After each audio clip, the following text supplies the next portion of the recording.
আজই ডাউনলোড করুন আর এনজয় করুন আপনার পছন্দের শো। আমার মনে হয় যে এই পাইপলাইন ধরে যদি আমরা এগিয়ে যাই তাহলে আমরা আসল সত্যিটা খুঁজে পেতে পারি। আসল সত্যিটা ওখানেই লুকানো আছে।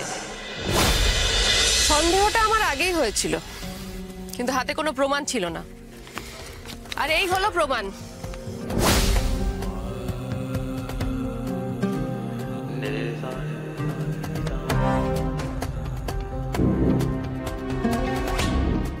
এটা হচ্ছে ল্যাব রিপোর্ট।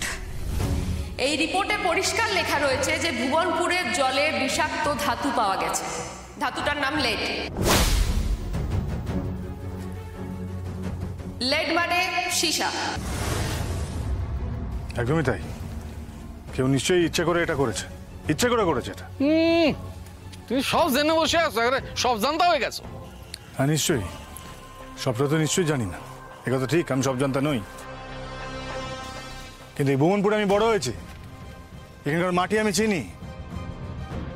এখানকার ওই চাষাবাদের জন্য চাষি ভাইরা পটাশিয়াম, ইউরিয়া এগুলো ব্যবহার করে চাষের জন্য, কিন্তু কখনই তাতে কি যেন বললে লেড, হ্যাঁ সীসা, কখনই সীসা থাকে না তার মধ্যে। বেশি জানে ফেলেছে। শোন, ওইসব কাগজ ফাগজ দেখিয়ে না আমাদেরকে বোকা বানাতে পারবি না, বুঝেছিস? আচ্ছা আপনারাই বলুন ওই কাগজে কি লেখা আছে আমরা কি করে বুঝবো?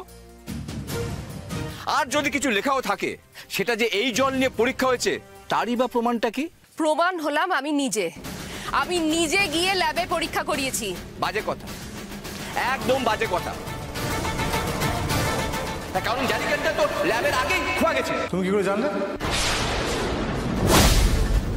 না আমরা দুজন গিয়েছিলাম, জারিকনে করেই নিয়ে গেছিলাম। সে তো মাঝপথে কয়েকটা লোক, গুন্ডা জাতীয় কয়েকটা লোক ছিনিয়ে নিয়ে চলে গেল, সেখানে তো আর কেউ ছিল না। তাই এ কথা তো আমার জানার কথা নয়।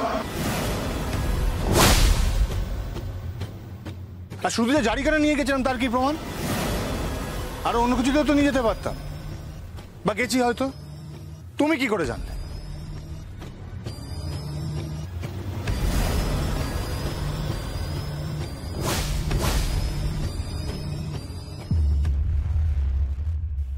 আসলে আমরা রাস্তা যখন একটা বন্ধ হয় তখন একটা ঠিকই খুলে যায় সোমেশ্বর দত্ত।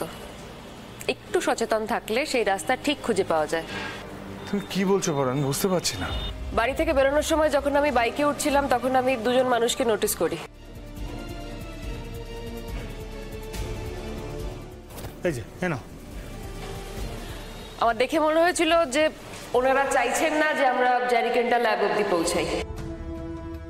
তাই আমি যখন ভেতরে গেলাম ওদেরকে সদর দরজা বন্ধ করতে বলার জন্য, তখনই আমি আর একটা বোতলে এই জলের স্যাম্পলটা কালেক্ট করে নিয়েছিলাম।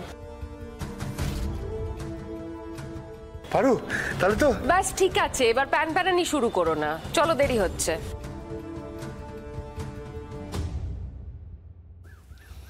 আমরা যে জল পরীক্ষা করতে নিয়ে যাচ্ছি কথা খুব কম লোকে জানতো। তার মানে কি বলতে চাইছি? হ্যাঁ, আমি জারিকেনটা ছিনিয়ে নিয়েছি। না তুমি নাওনি, আমি জানি তুমি নাওনি। ও তুমি ছেনাওনি, হ্যাঁ, ওটা অন্য কেউ করিয়েছে। এ বুদ্ধি তোমার মাথায় নেই, কি আছে নাকি? না, এ অন্য কারোর বুদ্ধি, পাকা মাথার বুদ্ধি। এখন কি করবে বলো সমীর কাকা?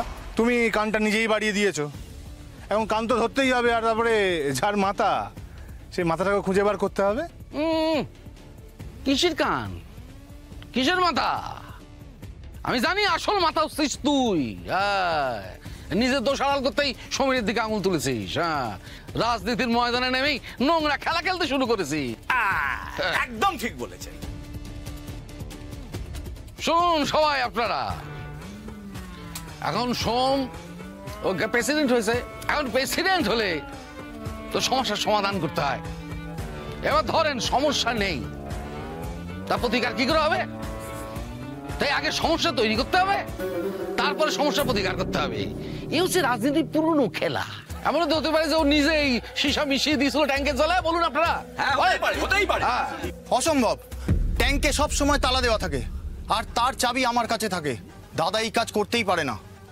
দাদাই কাজ করতে পারে না, ভাই তো পারে। তার মানে কি বলতে চান আপনি?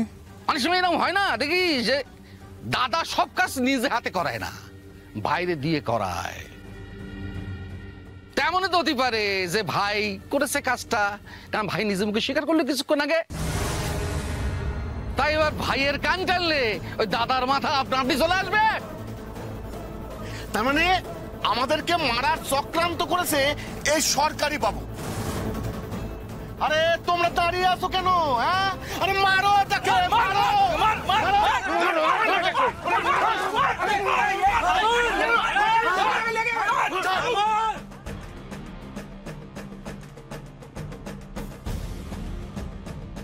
থামুন। বিশ্বাস করুন আমি এসব কিচ্ছু করিনি। আর এসব করে লাভ কি? হ্যাঁ, চুপ করো ছোকরা, আমার লাভ লোকসান শেখাতে এসো না। হ্যাঁ, ওপরওয়ালার নেক নজরে থাকলে লাভ যে কার হয় আমি খুব ভালো করে জানি।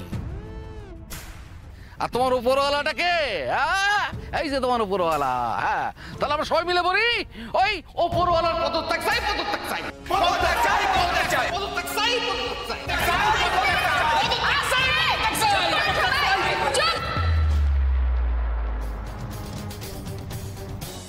ট্যাঙ্কের চাবি আপনার কাছে থাকে? বিশ্বাস করুন আমি এসব কাজ আপনাকে যেটা জিজ্ঞাসা করছি আপনি সেটার উত্তর দিন। চাবি আপনার কাছে থাকে? হ্যাঁ। আপনি এর মধ্যে চাবি কাউকে দিয়েছিলেন বা নিজে খুলেছিলেন? না। তাহলে আমরা কি করে ধরে নিচ্ছি যে ট্যাঙ্কেই বিষটা মেশানো হয়েছে? এই পাইপলাইন দিয়ে তো জল ট্যাঙ্ক অব্দি যায়। তাহলে পাইপের মাঝখান থেকেও তো বিষটা মেশানো যেতে পারে। আমার মনে হয় যে এই পাইপলাইন ধরে যদি আমরা এগিয়ে যাই তাহলে আমরা আসল সত্যিটা খুঁজে পেতে পারি। আসল সত্যিটা ওখানেই লুকানো আছে।